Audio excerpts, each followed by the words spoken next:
Nagsisimula ang drama sa isang magandang babae na nagngangalang Ayla na isang sikat na idolo na may sariling grupo ng musika. Nakikita namin ang kanyang pagganap sa entablado pagkanta at pagsayaw ng mapusok habang ang mga manunood ay namangha sa kanyang talento. Marami siyang tagahanga mula sa buong mundo na patuloy na nakikipag-ugnayan sa kanya at umaawit sa kanyang pangalan. Sa ngayon ay tila normal at perpekto ang lahat ngunit pagkatapos ay nakita namin ang dalawang kambal na bata na nanonood sa kanya. Ang kakaiba ay naiintindihan nila ng eksakto kung ano ang nangyayari. Nag-uusap sila sa isa't isa at nalaman namin na sila ay talagang nasa hustong gulang sa kanilang mga nakaraang buhay na namatay sa isang aksidente at muling isinilang bilang mga bata. Ang mas nakakagulat sila pala ang mga anak ni Ayla at naaalala nila ang lahat mula sa kanilang mga nakaraang buhay. Pumasok ang kanilang yaya sa silid na gulat na makita silang nag-e-enjoy sa concert. Nakahinga siya ng maluwag na madali niyang mapatahimik ang mga ito. Pagkatapos ay nakatanggap siya ng mensahe mula kay Ayla na nagsasabing uuwi siya pagkatapos ng konsyerto. Kapag sinabi niya sa kambal tinitingnan siya ng mga ito sa paraang nagpaparamdam sa kanya na talagang naiintindihan nila siya kahit na mga bata pa lang sila. Nakikita niyang kakaiba ang kanilang pag-uugali ngunit hindi niya alam kung ano ang gagawin tungkol dito. Umuwi si Ayla at nakikipaglaro sa kanyang mga anak. Kapag kinuha niya ang isa ay nagsimulang umiyak kaya siya ay nauwi sa pagdala ng pareho. Tuwang-tuwa ang kambal na ang paborito nilang idolo ang palagi nilang hinahangaan ay ang kanilang ina. Maya-maya dumating ang manager ni Ayla at tinanong niya kung maaari niyang dalhin ang mga bata sa kanyang konsyerto kinabukasan. Tanggi niya sikat na idol daw siya at walang dapat makaalam na nanay siya lalo pat walang nakakaalam kung sino ang ama at tumanggi si Ayla na sabihin. Naalala tuloy niya ang kanyang nakaraan kung paano siya iniwan ng kanyang manliligaw nang malaman niyang buntis siya ng kambal. Nagpasya siyang palakihin silang mag-isa at ipinangako sa sarili na magiging isang bituin siya habang siya rin ay isang mabuting ina.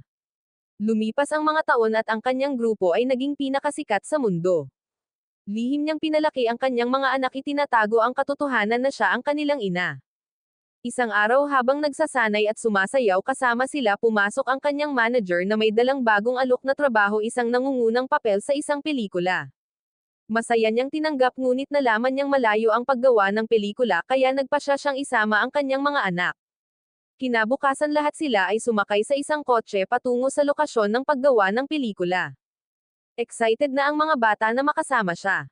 Binalaan sila ng yaya na huwag sabihin kahit kanino na si Ayla ang kanilang ina at magpanggap na siya ang kanilang ina sa halip kung hindi ay maaaring magdulot ito ng mga problema. Sumang-ayon ang mga bata. Sa site ng paggawa ng pelikula tinatanggap ng direktor si Ayla ngunit nagulat siya kung gaano siya kamukha ng mga bata. Naghinala siya at nakipag-usap sa isa sa mga batang lalaki na nagngangalang Aquo.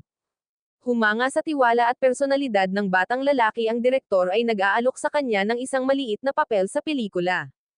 Tuwang-tuwa si Aquo at nagsimulang pag-aralan ang kanyang mga linya. Nakita ito ng kanyang kapatid na si Ruby at medyo nakaramdam siya ng paninibugho na gaganap siya sa tabi ng kanilang ina. Maya-maya lumitaw ang isang babaeng kasing edad nila. She's also acting in the film but treats them arrogantly kasi sikat na siya. Kapag nagsimula ang paggawa ng pelikula ganap na ginagampanan ng kambal ang kanilang mga tungkulin na humahanga sa lahat sa kanilang talento. Pagkatapos si Ayla ay gumugol ng oras sa kanyang mga anak na sinasabi sa kanila kung gaano niya kamahal ang mga ito at na siya ay palaging nasa tabi nila ngunit kapag sila ay nakatulog pinapanood niya ang mga ito ng may kalungkutan. Nalaman namin na siya ay lumaki bilang isang ulila sa isang silungan na haharap sa maraming pambubuli at dumaan sa maraming paghihirap bago tuluyang nakamit ang katanyagan. Nangako siyang magiging isang mapagmahal na ina at bibigyan ang kanyang mga anak ng masayang buhay. Kinabukasan binibigyan siya ng kanyang manager ng isang linggong pahinga para gawin ang anumang gusto niya. Ang mga bata ay nasa sabik gayunpaman ang manager ay nagbabala sa kanya na huwag sabihin sa sinuman kung nasaan siya o makipag-ugnayan sa kanyang dating. Ayla reassures kanya biro na siya ay hindi isang eroplano upang lumipad lamang ngunit pagkatapos siya ay umalis siya ay lihim na tumawag sa kanyang ex sabihin sa kanya ang kanilang mga anak ay lumaki at hiniling sa kanya na pumunta sa kanila. Tumanggi ito at binitawan siya. Sa gabi binabantayan ni Ayla ang kanyang mga anak habang sila ay natutulog. She feels heartbroken dahil hindi nila alam kung sino ang tunay nilang ama. Sa parehong oras nakikita namin ang isa sa kanyang mga tagahanga ngunit nagiging malinaw na siya ay hindi matatag sa pag-iisip. Nagagawa niyang subaybayan ang kanyang lokasyon. Galit na galit siya dahil ngayon lang niya nalaman na may mga anak ito at hanggang ngayon ay itinatago na niya ito sa publiko. Kinaumagahan nagising si Ayla at nagpunta upang buksan ang pinto at sa kanyang pagkabigla ang hindi matatag na pamaypay ay nakatayo doon na may mga bulaklak. Pagkakita pa lang niya ay bigla niya itong sinaksak sa tiyan. Sinisigawan niya, sinungaling ka, niloko mo ang mga fans mo at pinagtaksilan ang mga nagmamahal sa iyo, ako mismo ang dapat ayusin ang pagkakamali mo. She apologized to him and looked at him with a smile saying, I did this because I wanted to make my fans happy. Kapag nakatutok siya sa mukha niya, ang sabi niya, I know you, palagi kang dumadalo sa mga concert ko na naka-red cap. Nagpapasalamat siya sa palaging pagsuporta sa kanya. Natigilan ang fan na naaalala siya nito. Napagtanto niyang mali ang paghusga niya sa kanya at pinagsisisihan niya ang ginawa niya, ngunit huli na ang lahat. Nagpanik siya at tumakbo palayo. Bumagsak si Ayla sa lupa na duguan. Nakita siya ng kanyang anak na si Aquo at tumakbo papunta sa kanya. Tumawag siya ng ambulansya para iligtas ang buhay niya. Niyakap siya ni Ayla at humingi ng tawad dahil hinayaan siyang makita siyang ganito. Si Ruby, ang kanyang anak, ay nagising at nagsimulang umiyak. Sinubukan ni Ayla na aliwin ang dalawa, sinabing gusto niyang makita silang lumaki. Hinihiling niya sa kanila na sundin ang kanilang mga pangarap. Umiiyak siya dahil alam niyang iiwan na niya sila. Ang huling sinabi niya sa kanila ay mahal niya sila. Nakalulungkot na matay siya. Ang kanyang mga anak ay nawasak, umiiyak na hindi mapigilan habang sila ay walang magawa. Dumating ang mga pulis at pumalit. Kinabukasan kumalat ang balita kung saan-saan. Ayla, namatay na ang sikat na idol. Ang tunay na pagkabigla ay dumating kapag nalaman ng lahat na siya ay pinatay ng isa sa kanyang sariling mga tagahanga. Nang maglaon, natagpuan ng pulisya ang katawan ng pamaypay. Kinuha niya ang sarili niyang buhay dahil sa kasalanan. Nang maglaon, pinanood ng kanyang mga anak ang isang video na ni-record ni Ayla noong araw ng kanilang kapanganakan. Sa loob nito, sinabi niya na sila ang pinakamahalagang bagay sa kanyang buhay. Dumating ang araw ng kanyang libing. Si Ruby ay nalulungkot at walang tigil na umiiyak para sa kanyang ina. Si Aquo gayunpaman ay nananatiling tahimik. Malinaw na nasa ibang lugar ang kanyang isip. Sumakay siya sa kotse at pinaandar ito. Sa labas, nakikita niya ang mga fans ni Ayla na may hawak na bulaklak at umiiyak.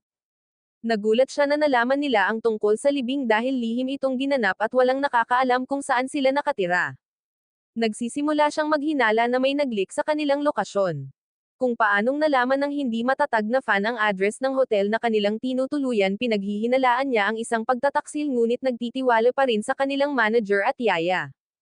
Tapos naalala niyang tinawagan ni Ayla ang ex niya at sinabi ang address para makita niya ang mga anak niya. Natitiyak niyang ang dating ito ang kanilang tunay na ama ang nag-leak ng impormasyon at nasa likod ng lahat ng ito. Sinimulan ni Aquo ang pagsasama-sama ng mga piraso at naging kumbinsido na ang kanyang ama ang dahilan kung bakit namatay ang kanyang ina at idolo. Nangako siyang alamin kung sino siya at maghihiganti. Lumipas ang 10 taon. Si Aquo ay isang gwapong binata na nagtatrabaho bilang isang artista, ngunit hindi niya nakakalimutan ang kanyang misyon. Hinahanap pa rin niya ang tunay niyang ama para ipaghiganti ang pagkamatay ni Ayla. Sa kabilang banda, naaalala rin ni Ruby ang kanyang nakaraan. Sumasayaw kasama ang kanyang ina na maagang napansin ang kanyang talento at itinuro sa kanya ang lahat. Araw-araw silang nagsanay ng magkasama. Sa kasalukuyan, nagpasya si Ruby na sundan ang yapot ng kanyang ina at maging isang sikat na idolo din. Nag-apply siya sa isang talent competition. Sumasayaw at kumakanta siya gamit ang parehong mga galaw na itinuro sa kanya ng kanyang ina. Napahanga ang mga hurado at napansin ang pagkakahawig niya kay Ayla. Tinatanong nila kung kilala niya siya, ngunit hindi niya ibinunyag ang katotohanan. Ang sabi niya lang, siya ang huwaran ko at gusto kong maging katulad niya. Paglabas niya, hinihintay siya ni Aquo. Sinabi niya sa kanya na mag-focus sa kanyang pag-aaral, ngunit tumanggi siya at iginiit na habulin ang kanyang pangarap. Magkasama silang umuwi, ngunit lihim na nakipag-ugnayan si Aquo sa mga hukom ng kompetisyon na nagpapanggap na siya ang kanyang ama. Hiniling niya sa kanila na tanggihan si Ruby, sinabing nag-apply siya nang walang pahintulot niya. Narinig ng kanilang yaya ang tawag at tinanong siya kung bakit niya ito ginagawa. Nakiusap siya sa kanya na hayaan siyang sundin ang kanyang pangarap, ngunit tumanggi siya na nagsasabing pinoprotektahan ko siya.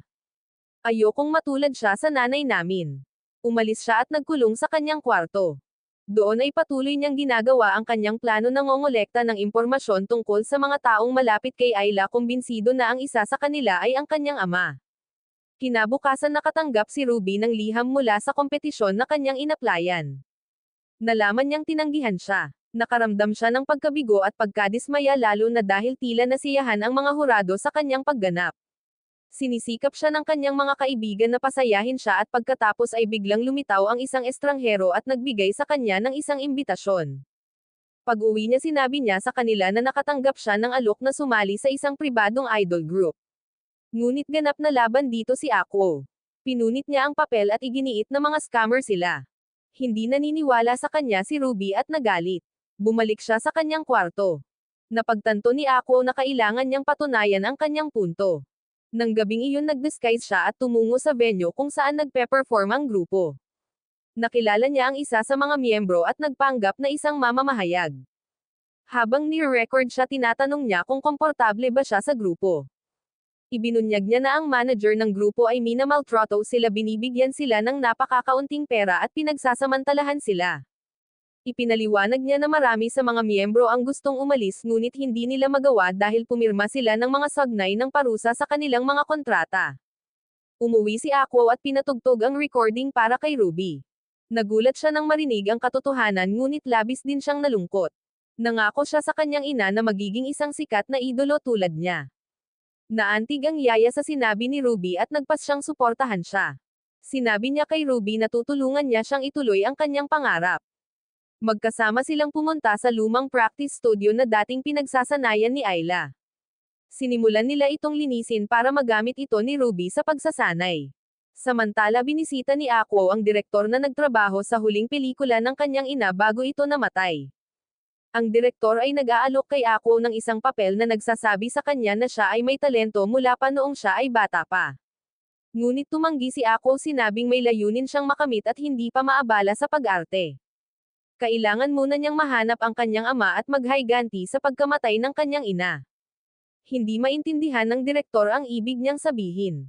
Pagkaalis ni Aquo, binuksan ng direktor ang kanyang safe at naglabas ng 2 sobra ang mga naiwan ni Ayla.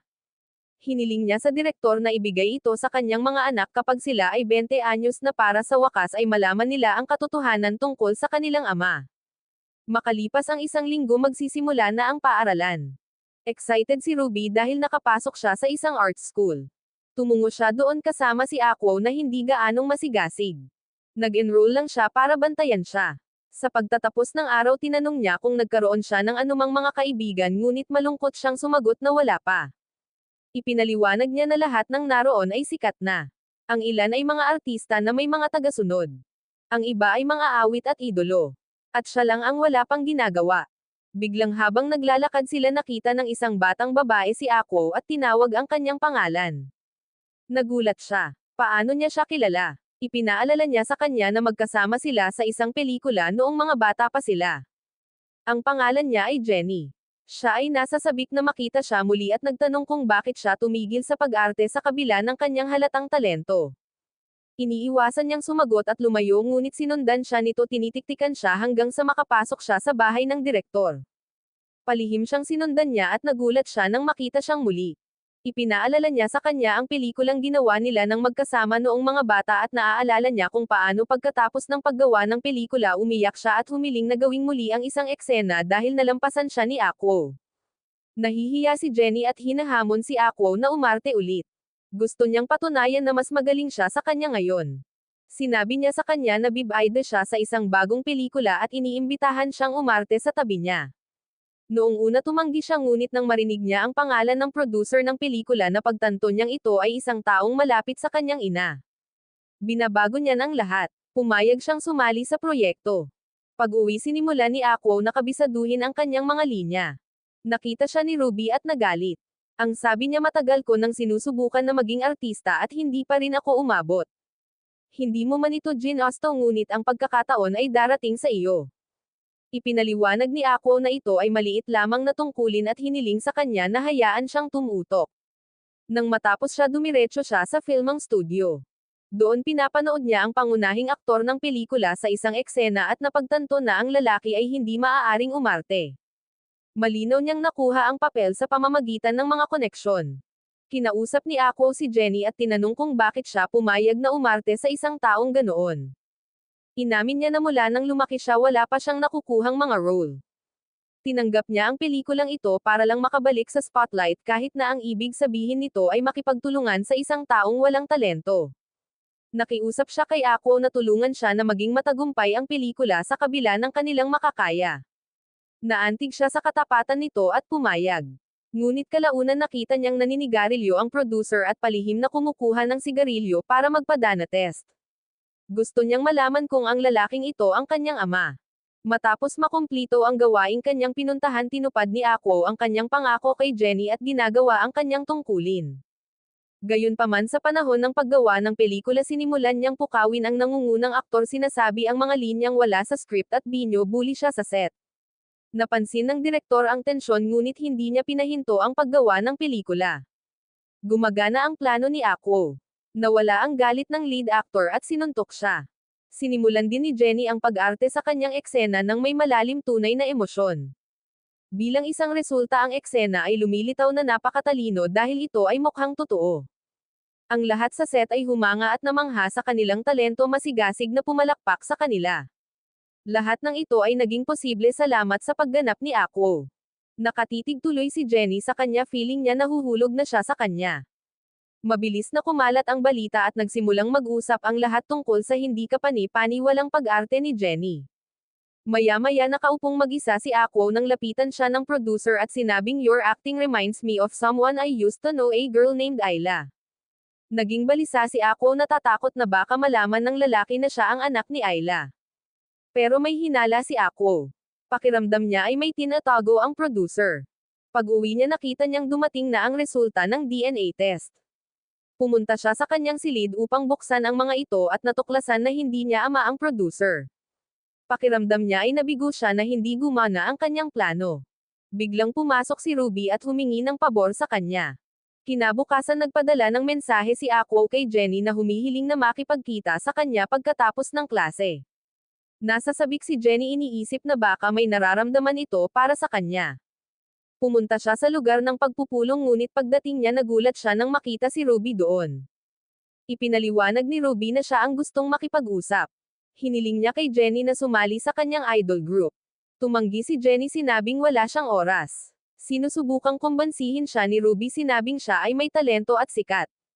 Pumasok si Aquo pinapahalagahan si Jenny sinasabi ang mga bagay tulad ng maganda ka at tiyak na magtatagumpay ang grupo kasama ka.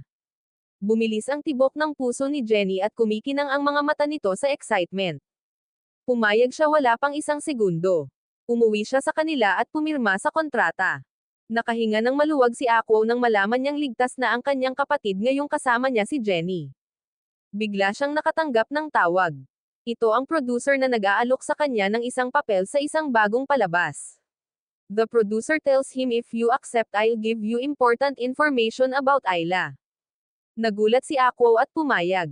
Kinabukasan pumunta siya sa video studio at napagtanto niya na ang palabas ay talagang isang dating reality show. Dapat siyang makipagpares sa isa sa mga miyembro ng idol group. Nakaramdam siya ng awkward ngunit nagpasya siyang ituloy ito para tuparin ng producer ang kanyang pangako. Masayahin at sweet siya sa camera. Si Jenny na nanonood ng palabas ay nabigla at nagseselos. May nararamdaman siya para dito at natatakot na baka mahulog siya sa iba. Nang maglaon si Aquo ay ipinare sa isang batang babae na agad na nanligaw sa kanya sa palabas. Inamin niya na nagustuhan niya ito mula sa unang pagkakataon na nakita niya ito. Kinakabahan si Aquo pero nagkukunwaring gusto niya ang likod niya dahil gumugulong ang mga kamera. Pag-uwi niya nakita niyang naghihintay si Jenny doon halatang galit. Hindi niya alam na mahal siya nito at nagseselos. Kinabukasan pumunta muli si Aquo sa studio at nakipagkita sa producer na nagtatanong ng impormasyon tungkol kay Ayla. Pero tumanggi ang producer at sinabing you'll get everything after the show ends. Tapos lumakad na siya palayo. Samantala ang isa pang babae sa palabas na pinangalanang siya ay sumusubok na kumonekta sa isa sa mga lalaki upang ipares sa kanya. Biglang sumulpat ang malandi na babae at ninakaw siya. Siya ay nagalit at hinarap siya at sa init ng sandali na uwi sa pagkakasugat sa kanya. Napagtanto niya ang kanyang ginawa agad siyang humingi ng tawad umiiyak. Ngunit ang malandi na babae ay gumaganap ng isang mabait mapagpatawad, niyayakap siya at nagpapanggap na matamis upang makakuha ng simpatiya ng publiko. Ang kanyang plano ay gumagana ng perpekto. Lalo siyang sumikat at nakakuha ng malaking fanbase. Samantala ang mga tao sa online ay nagsimulang mang-aapi at mang-insulto kay Shi na nilalabanan siya at pinipinta siya bilang kontrabida. Sa paaralan naririnig niya ang kanyang mga kaklase na nagchichismisan tungkol sa kanya. Nasasaktan at napahiya, umiiyak siyang umalis. Nang gabing iyon pauwi na siya nang may bagyo. Umuulan at nadulas siya at nahuhulog sa kalye. Nakaupo sa lupa basang-basa at basag-basag, na aalala niya ang lahat ng malupit na salita na sinabi ng mga tao tungkol sa kanya. Pakiramdam niya ay kinasusuklaman siya ng lahat, inaapi at walang halaga. Umiiyak na pagpasyahan niyang takasan ang lahat ng ito. Naglalakad siya sa isang tulay, ipinikit ang kanyang mga mata at naghahanda na tumalon. Pero saktong dumating si Aqua. Tumakbo siya palapit sa kanya, hinawakan siya bago niya magawa ang anuman at iniligtas ang kanyang buhay. Niyakap niya ito ng mahigpit, sinusubukang aliwin at pagaanan ang sakit. Dinala ni Aqua si Shay sa studio at doon ay nagulat siya nang makitang naghihintay sa kanya ang iba pang grupo. Lalo siyang nabigla nang mapagtanto na talagang nagmamalasakit sila sa kanya at nag-aalala. Sa sobrang kaligayahan, nagpasalamat siya sa kanila at naisip ang umalis sa palabas. Ngunit kinumbinsi siya ni Aqua na manatili at nangakong tutulong na ayusin ang kanyang imahe sa harap ng publiko. Kinabukasan sinimulan niyang gawin ang kanyang kumpiyansa. Inilalabas niya siya at ang iba pang miyembro ng team para mas magka-bonding sila at magkaintindihan. Pumunta sila sa beach, naglalaro, kumuha ng litrato at nag-e-enjoy. Magkasama pa nga silang nagdiwang ng kanyang kaarawan, nagbibigay ng mga regalo, kumakanta at sumayaw na parang isang malaking masayang pamilya. Nagtagumpay si Aqua na gawing sosyal at mahal na tao siya mula sa isang malungkot na itinapon. Naging viral ang kanyang kwento, kumakalat online ang mga larawan at video at nagustuhan siya ng mga tao. Siya ay nagiging masikat at nakakakuha ng maraming mga tagasunod. Naantig si Shay sa ginawa ni Aqua para sa kanya at nagsimulang magkaroon ng damdamin para sa kanya.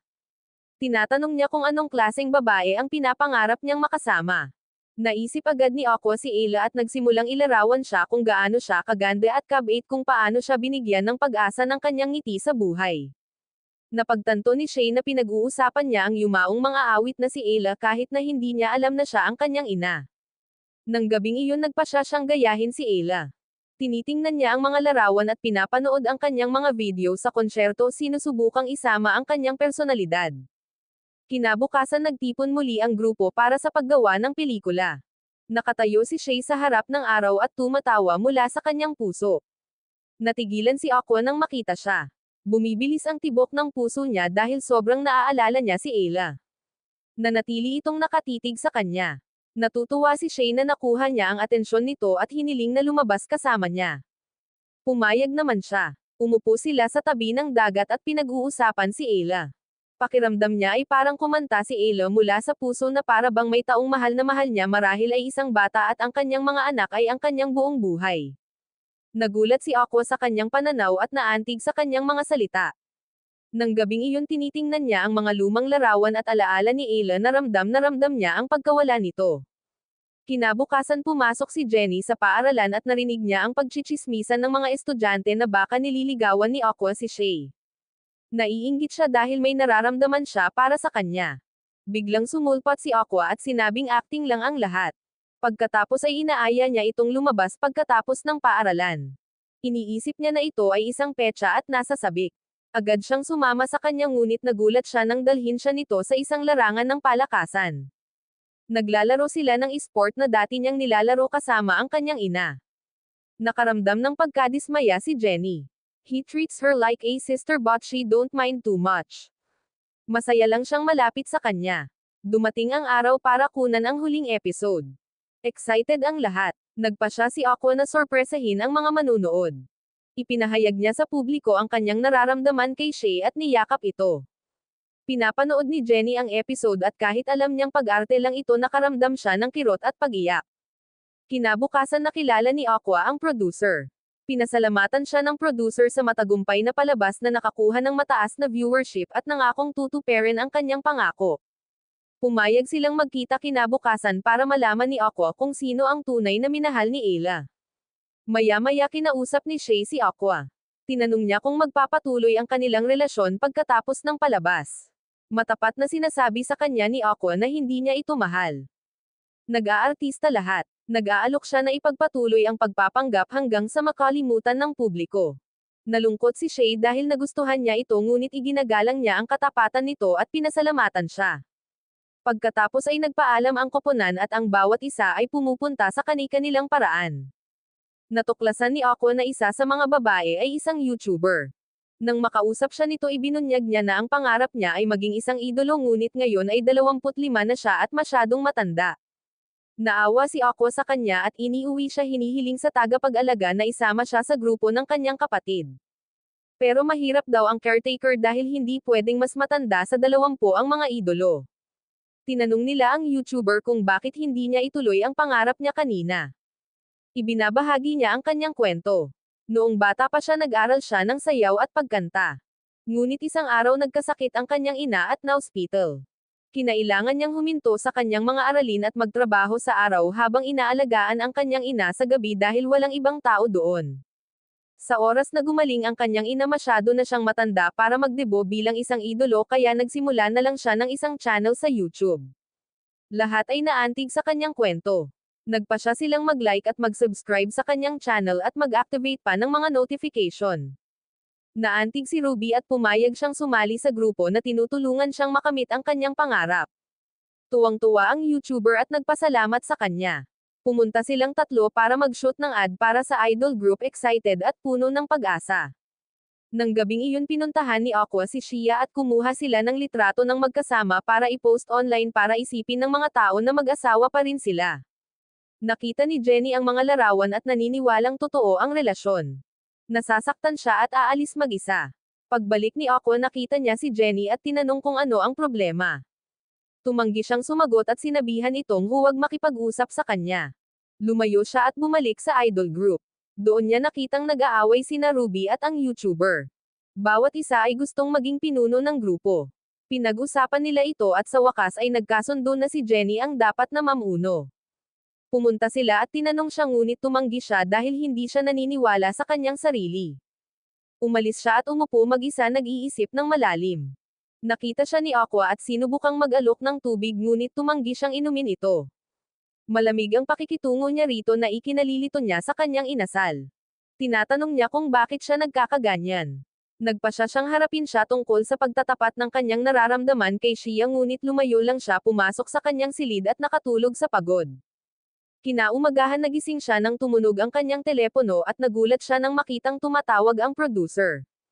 Pupunta siya upang makipagkita sa kanya at hiniling sa kanya ng producer na sabihin sa kanya ang tungkol sa taong minahal ni Ayla. Pagkatapos ay nagsimulang magsalita ang producer. Sabi niya sa unang pagkakataon na nakita ko siya malungkot siya at nalulumbay at ayaw niyang maging idolo. Ngunit sa sandaling sumali siya sa kumpanya ng pag-arte nakilala niya ang mahal ng kanyang buhay at pinakasalan ito ng palihim. Nang bumalik siya puno na siya ng pag-asa sa buhay.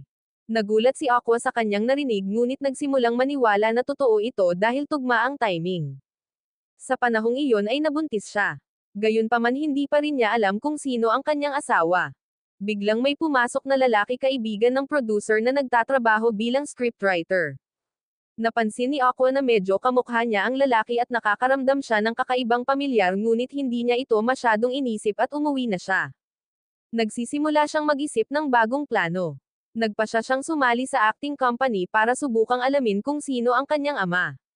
Samantala nagsimulang mag-training si Ruby at ang kanyang team para makamit ang kanilang pangarap at maghanda para sa kanilang unang konsyerto. Pero hindi excited si Jenny. Bilang isang artista pakiramdam niya ay hindi siya kasing galing ng iba sa pagkanta at pagsayaw. Mag-isa siyang nakaupo nag-iisip at nakita siya ni Aqua. Sinusubukan niyang kausapin siya at binibigyan siya ng kaunting lakas ng loob na sinasabi sa kanya sigurado akong magtatagumpay ka. Sinabi niya sa kanya na pupunta siya para panoorin siyang mag-perform para ma-motivate siya. Tapos aalis na siya. Naantig si Jenny sa kanyang mga salita at nagpa siya na patunayan sa kanya na siya ay karapat-dapat sa kanyang pagtitiwala. Bumalik siya sa kanyang koponan at nagsasanay ng may bagong sigasig. Kinabukasan pumunta si Aqua sa acting company at nakipag-usap kay Shia. Pareho silang nag-audition para sa isang drama at sama-samang nagsasanay sa kanilang mga eksena. Ang direktor ay humanga sa kanilang talento at pinipili sila para sa palabas. Sinabihan silang magsisimula ang paggawa ng pelikula sa loob ng 2 araw. Ngunit biglang tumanggi ang manunulat ng manga na ituloy dahil gusto niyang i-revise ang script. Gulat na gulat ang lahat. Wala ng oras. Sinusubukan ng direktor at producer na kumbensihin siya na sumulong sa kasalukuyang bersyon ngunit iginiit niya na dapat itong tumugma ng eksakto sa kanyang orihinal na kwento at nagpa siya na muling isulat ito sa kanyang sarili. Nakaramdam ng pagkadismaya si Aqua, alam niyang maaantala nito ang paggawa ng pelikula at umalis kasama si Shia habang naghihintay sila ng bagong petsa ng paggawa ng pelikula. Sa kabilang banda si Ruby at ang kanyang koponan ay patuloy na nagsasanay ng kanilang mga kanta para sa konsyerto ngunit sila ay napagod at nagpa siya na magpahinga. Napansin nilang mas masigla si Jenny kaysa sa kanilang lahat. Sinasabi niya sa kanila na mula pagkabata ay tumatakbo na siya at nagsasanay dahil artista siya kaya mas malakas siya kaysa sa kanila. Siya ay patuloy na nagsasanay sa kanyang sarili, alam na si Aqua ay nasa madla at gustong patunayan ang kanyang sarili. Sa gabi ay sinusubukan nilang matulog dahil bukas ang konsyerto ngunit hindi nila magawa. Natatakot sila na walang darating. Naaalala ni Ruby ang kanyang panaginip at kung paano niya ipinangako sa kanyang ina na magiging idolo siya at natutulog siyang aliw. Kinabukasan ay pumunta sila sa festival kung saan sila magtatanghal ngunit laking gulat nila nang makita ang marami pang grupo doon. Nakakaramdam sila ng kaba dahil masikip ang lugar. Dinala sila ng kanilang manager sa changing room ngunit isa pala itong shared room kasama ang marami pang babae. Sinabi niya sa kanila na ginagamit ng mga nagsisimulang idolo ang mga shared space na ito habang ang mga sikat ay nakakakuha ng mga pribadong stage at kwarto. Hinihimok niya silang ibigay ang lahat para sumikat sila. Sumang-ayon silang lahat. Umupo sila para kumain bago ang kanilang pagtatanghal ngunit masyadong kinakabahan si Jenny para kumain. Nagkunwari siyang ayos lang at nagtungo sa banyo kung saan naririnig niya ang mga taong pinag-uusapan siya na nagsasabing siya ay isang kabiguan dahil hindi siya nakarating bilang isang artista. Sinusubukan niyang ipunan ang kanyang lakas ng loob. Alam niyang umaasa ang koponan sa kanya bilang pinuno. Bumalik siya at lahat sila ay nagbago. Napansin ni Ruby na natatakot siya at sinisikap na aliwin siya, sinabing normal lang na matakot sa unang pagkakataon sa entablado. Naantig si Jenny at sinabi sa kanya, hindi ako natatakot para sa sarili ko. Natatakot akong magulo ang mga bagay-bagay at masira ito para sa inyong lahat. Ruby reassures her saying, I believe in you because you're talented. Kami ay isang koponan at magtatagumpay kaming magkasama. Masaya si Jenny at nanambalik ang kanyang kumpiyansa, determinadong ibigay sa kanya ang lahat. Pagkatapos ay oras na para sa kanilang pagganap. Umakyat sa entablado ang 3 babae puno ng pananabik. Nagsisimula na silang kumanta. Kahit first time pa lang nila at beginners pa sila, gustong-gusto ng crowd ang performance nila. Lahat ay humanga sa kanilang vocals at synchronized na pagsasayaw. Ang mga manunood ay nagbubunyi sa kanilang pangalan. Biglang nakalimutan ni Jenny ang choreography. Kinakabahan siya at natatakot na masira niya ang palabas. Ngunit pagkatapos ay nakita niya si Aqua sa karamihan. Nagsisimula siyang sumayaw upang ipaalala sa kanya ang mga galaw. Masayang-masaya siya na tinupad ni Aqua ang pangako niya at nagpakita siya para suportahan siya. Siya ay nagpa siya pagkatapos at doon na siya ay pagpunta sa kanyang umibig sa kanya. Nagawa niyang tapusin ang pagganap ng matagumpay. Nang matapos ito, nagpalakpakan ang mga manunood na binabanggit ang pangalan ng kanilang grupo. Mabilis na kumalat ang kanilang katanyagan at hindi nagtagal ay pinag-uusapan sila ng lahat. Nang maglaon, lahat sila ay nagtitipon sa isang restaurant upang ipagdiwang ang kanilang tagumpay. Sinabi sa kanila ni Aqua na gaganap siya sa isang bagong drama. Kinikilig si Ruby. Sa palagay niya ay ginagawa niya ito upang masunod ang kanyang pangarap, hindi alam na ginagawa niya talaga ito upang mahanap ang kanyang ama at makapaghiganti. Samantala ang manunulat at ang tagalikha ng manga sa wakas ay namamahala na baguhin ang script ng magkasama. Ipinadala nila ang bagong bersyon sa cast. At kinabukasan sinimulang isaulo ni Aqua ang kanyang papel. Tawag sa kanya ni Shia, excited na silang mag-iinarte. Makalipas ang 1 linggo magsisimula na ang paggawa ng pelikula. Ngunit biglang ang manunulat ay nakatanggap ng isang tawag sa telepono na may masamang balita. Napansin ni Aqua na may mali at nagtanong tungkol dito. Nalaman niyang nabali ang binti ng isa sa mga aktres at kinailangan niyang umatras. Dismayado ang manunulat dahil wala ng panahon para maghanap ng sikat na kapalit. Nag-aalok si Aqua ng tulong. Iminungkahi niya na si Jenny ang kunin ang papel. Siya ay may talento at umarte mula noong siya ay bata. Sumang-ayon ang manunulat at tinawagan si Jenny na sumali sa cast kinabukasan. Siya ay nasa sabik na sa wakas ay makakuha ng kanyang malaking break at salamat Aqua. Nakita ni Shia na nag-uusap sila at napagtantong may gusto si Jenny kay Aqua. Namumuo ang selos sa loob niya. Pagkatapos ng pelikula nagtalo ang dalawang babae tungkol kay Aqua. Parehong gustong makuha ang kanyang puso at magsimulang makipagkumpetensya para sa kanyang atensyon. Nalilito si Aqua sa kanilang pag-uugali at sinusubukang manatiling nakatuon sa kanyang tunay na layunin. Lihim siyang nangongolekta ng mga personal na bagay mula sa mga tripulante upang subukan ang kanilang DNA. Kumbinsido siyang isa sa kanila ang kanyang ama. Pagkatapos sa isang eksena niya kailangan niyang iyakan ang pagkamatay ng isang kaibigan. Pero hindi niya lang kaya.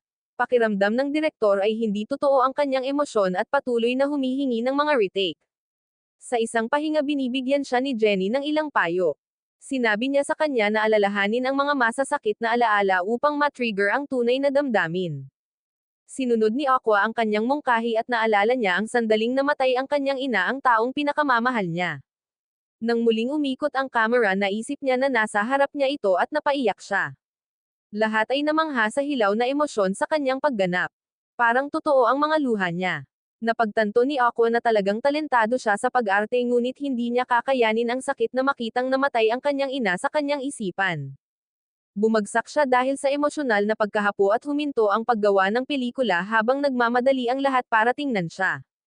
Habang walang malay na panaginipan niya ang kanyang ina na nakahandusay sa lupa. Nakaramdam siya ng matinding guilt dahil hindi niya ito nailigtas. Nagising siya sa takot nang makita niya si Shia sa tabi niya. Nag-aalala siya at binigyan siya ng tubig sinusubukang pakalmayan siya. Ngunit ayaw niyang makita siya ni Ruby sa ganoong estado kaya hiniling niya kay Shia na dalhin siya sa ibang lugar. Dinala niya siya sa bahay ng direktor para makapagpahinga siya. Napagkamalan siya ng direktor na girlfriend ni Aqua at nagsimulang makipag-usap sa kanya.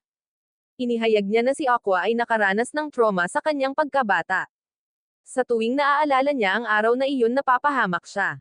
Nabigla si Shia at gustong malaman pa ngunit hindi na ay detalye pa ng direktor. Hinihiling lang niya na manatili siya kay Aqua hanggang sa gumaling ito. Nanatili siya sa tabi nito napapansin kung gaano ito natatakot habang natutulog. Patuloy niyang tinatawag si Ayla habang natutulog. Hinawakan niya ang kamay nito upang aliwin siya ngunit sinimulan niyang i-connecta ang mga tuldok. Minsan ay sinabi sa kanya ni Aqua na si Ayla ang kanyang dream girl at gusto ng kanyang kapatid na maging isang idolo tulad niya. Nagsimula siyang maghinala na si Ayla ang kanyang ina at nasaksihan niya ang pagkamatay nito. Nadurog ang kanyang puso sa realisasyon at nagsimula siyang umiyak. Nang magising si Aqua niyakap siya nito at nangakong mananatili sa tabi nito. Kinabukasan bumalik sila sa set ng drama at tinapos ang paggawa ng pelikula. Sinabi ni Aqua kay Shia na hindi gaanong mahalaga sa kanya ang pag-arte. Ibinunyag niya na may some iris sa kanyang buhay at naghihiganti siya. Inaasahan niyang matatakot siya at actress ngunit sa halip ay ginulat siya nito sa pagsasabing tutulungan siya nito. Siya ay lubos na nagtitiwala sa kanya at sinabing hindi niya ito pababayaan. Di nagtagal ang unang yugto ng drama ay pinapanood ito ng lahat. Nagiging hit at uso ito sa social media lalo na ang emosyonal na eksenang ginanap ni Aqua. Pagbalik sa studio nagseselos si Jenny. She throws shade at Shia telling her I'm more famous than you and your acting is not even that good. Inilabas niya ang isang lumang magazine na nagtatampok sa kanyang sarili bilang isang child star at inakusahan si Shia na kinopya ang kanyang estilo sa pag-arte. Sinusubukan ni Jenny na patunayan na siya ang mas mahusay na artista at ginagawa niya ito. Ipinako niya ang kanyang eksena na isinasama ang karakter ng mahusay na ang lahat ay humanga. Ang mga view ng drama ay pumailan lang at ito ay nagiging isang nangungunang trend sa bawat platform. Kinalaunan sa araw na iyon nang umuwi si Jenny bumisita si Ruby at ang YouTuber para batiin siya. Ang kanilang caretaker ay sorpresa sa kanila sa isang malaking anunsyo. Nagpasya siyang lumikha ng bagong kanta at sayaw para lang kay Jenny. Gayunpaman hinihintay nila na aprubahan ito ng kompositor. Excited na si Ruby at hindi na makapaghintay. Nagpa siya siyang puntahan ang mismong kompositor. Sumakay siya sa kanyang pagpupulong at nakiusap sa kanya na mabilis na isulat ang kanta. Determinado siyang makamit ang kanyang pangarap at maging isang sikat na idolo.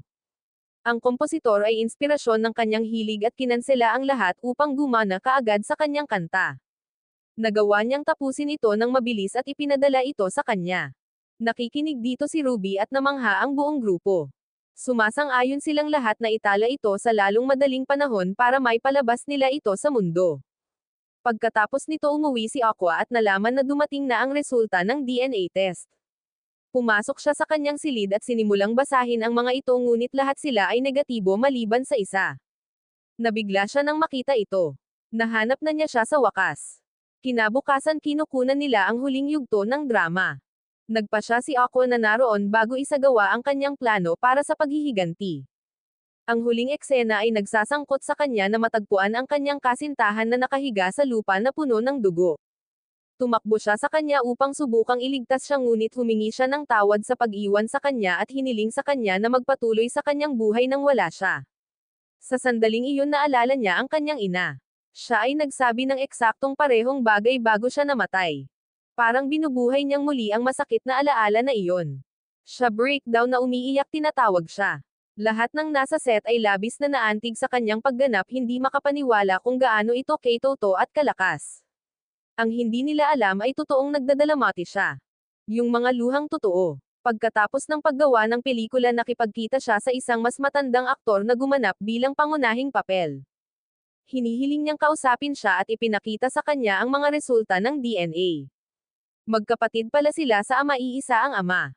Hiniling sa kanya ni Aqua na sabihin sa kanya kung sino ang kanilang ama.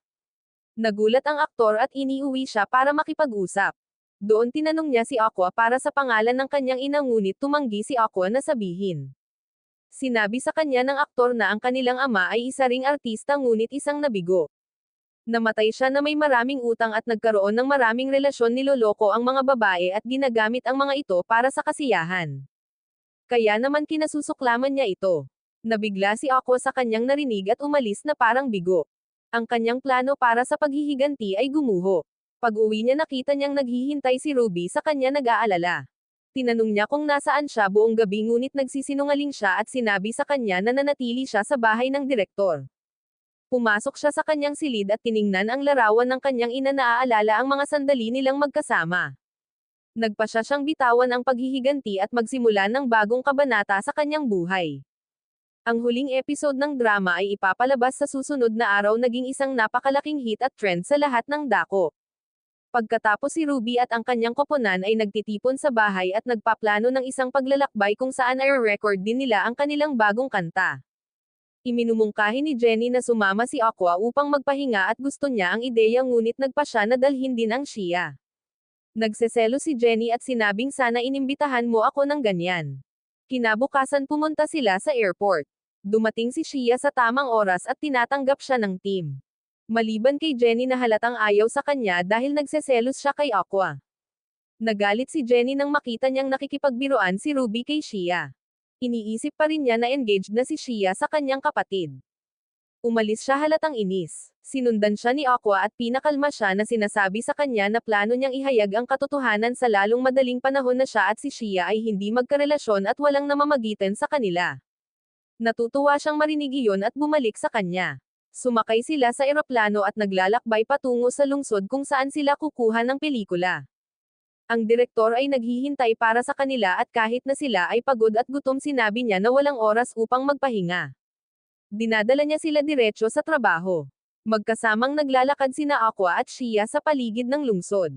Sinabi niya sa kanya na siya at ang kanyang kapatid na babae ay ipinanganak dito at dinala siya sa kanyang lumang bahay. Ipinakita niya ito sa kanya ngunit walang sinasabi tungkol sa kanyang nakaraan. Pagkatapos nito tumungo sila sa studio kung saan ni-record ni Ruby at ng team ang kanilang kanta. Naiinis si Jenny nang makita si Ruby ngunit napansin ni Shia na wala sa lugar ang damit ni Jenny. Nag-aalala sa kanyang hitsura sa camera dahil isa raw siyang idolo tinulungan siya ni Shia na ayusin ito at ayusin ang lahat para sa kanya. Naantig si Jenny sa kanyang kabaitan salamat sa kanya at nagsimula silang magkasundo.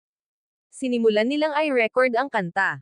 Napansin ni Shia si Aqua na pinapanood si Jenny na sumasayaw at napagtanto niyang may nararamdaman siya para sa kanya.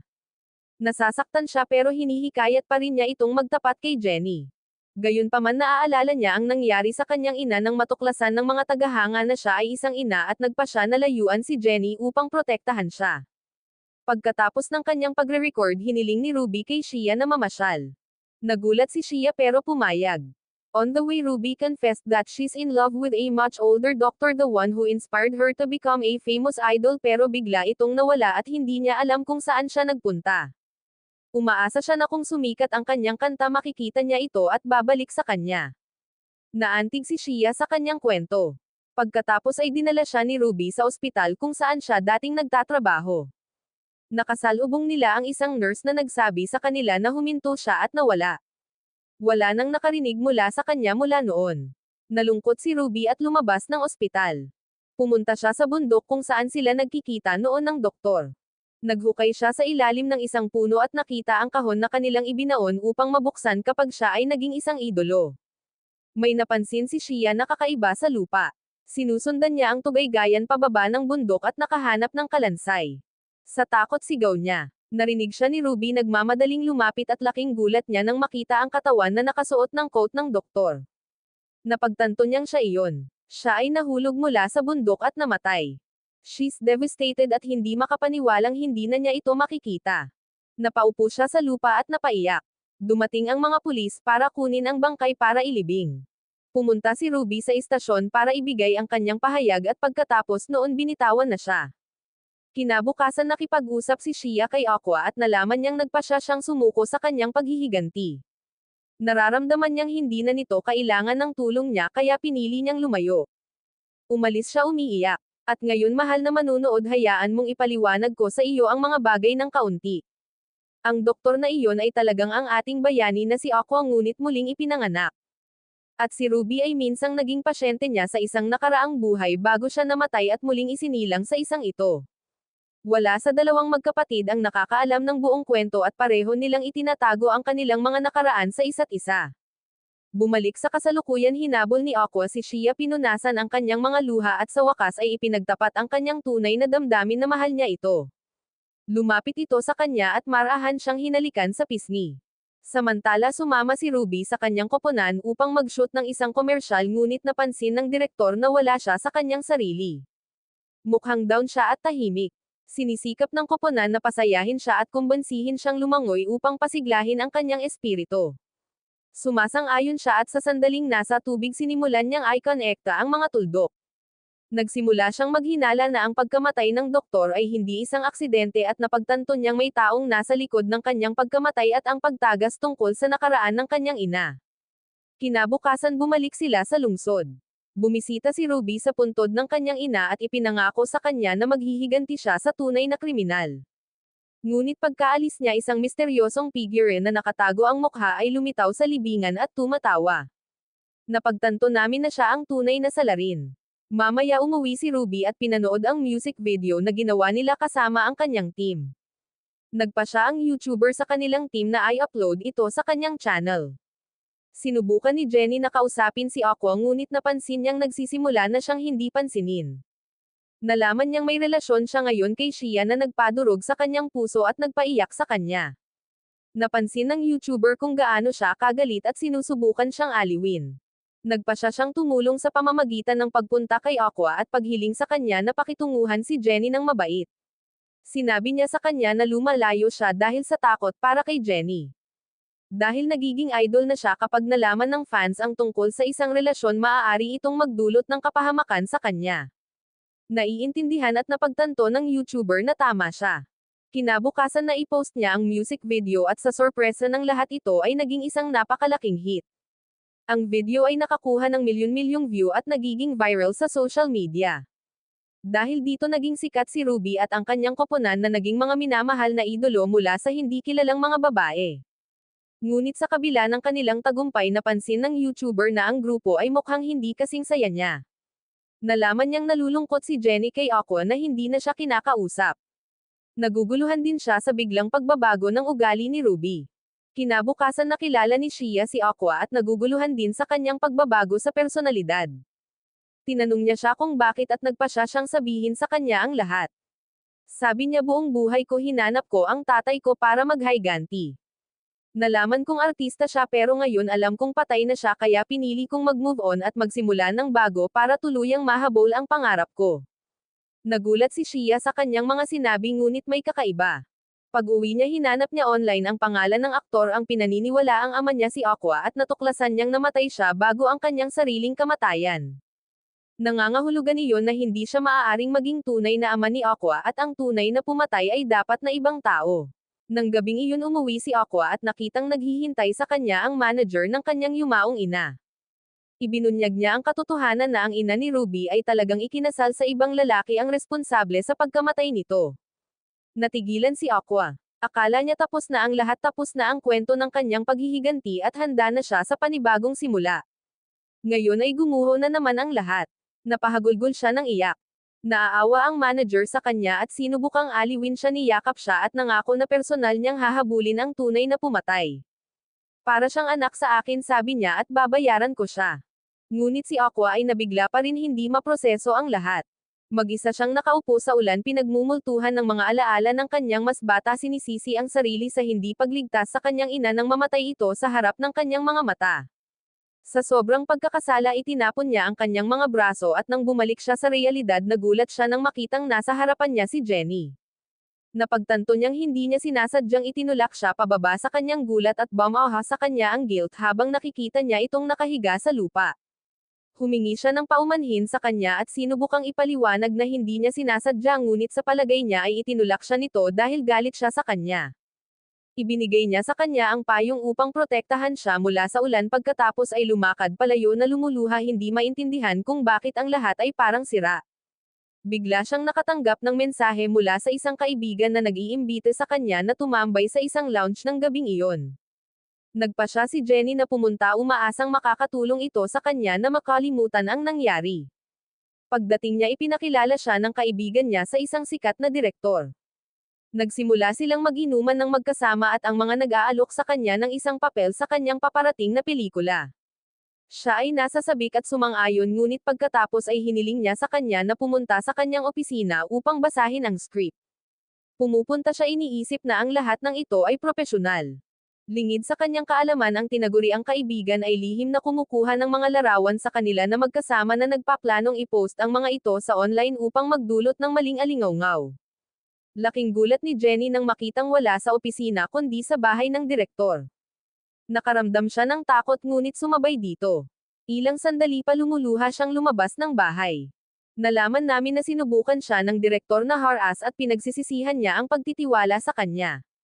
Samantala umuwi si Aqua na puno ng pagkabigo. Binasag niya ang lahat sa paligid niya at tinawagan si Shia na sinasabi sa kanya na simula nang makilala niya ito nagbago na siya.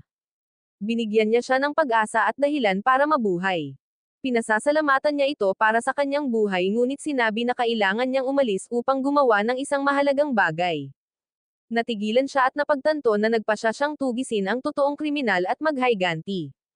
Si Shia ay gumawa ng isang matapang na pagpili. Nagpa siyang isakripisyo ang sarili para protektahan siya. Nalaman niya ang pangalan ng kriminal at tumungo upang tapusin siya, ngunit habang naglalakad siya patungo sa tulay natitised siya at muntik nang mahulog.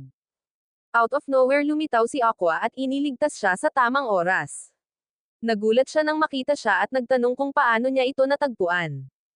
Ibinunyag niya na naglagay siya ng tracking device sa kanyang bag para protektahan siya. Nang makita niya ang kutsilyo na kasama niya, napagtanto niya kung ano ang pinaplano nito. Hindi siya pumayag na gawin niya ito at ipinipilit niyang hawakan ito ng mag-isa. Tapos lumakad na siya palayo. Kinabukasan viral ang mga litrato ni Jenny at ng direktor. Kumalat ang mga alingawngaw na inaakusahan siya ng pagiging immoral. Nawala siya at walang nakakaalam kung saan siya nagpunta. Nakonsensya si Aqua. Alam niyang siya ang dahilan kung bakit siya nasasaktan.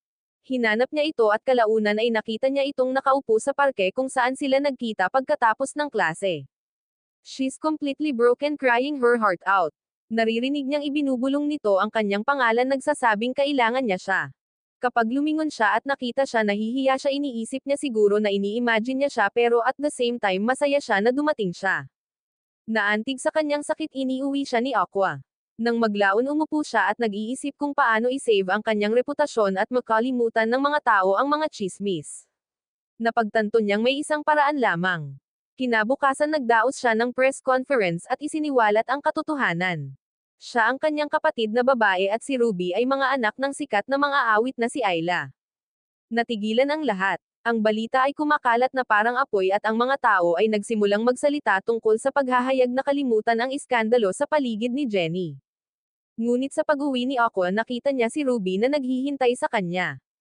Galit siya. Sinampal niya ito galit na inilantad nito ang sekretong pinaghirapan ng kanilang ina na itago. Sinabi niya sa kanya na sinira niya ang huling hiling ng kanilang ina. Tapos aalis na siya. Ngunit si Aqua ay may ibang plano sa lahat. Nalaman namin na sinadya niyang ginawa ang anunsyo upang malaman ng kriminal na buhay pa sila at sundan sila. Sa ganoong paraan sa wakas ay makapaghiganti si Aqua. At dyan nagtatapos ang season 1 ng serye. Kung gusto mong malaman kung ano ang mangyayari kay Aqua kung nagtagumpay ba siya sa kanyang paghihiganti o kung pinabagsak siya ng kriminal at ang kanyang kapatid na babae malalaman mo ito sa season 2.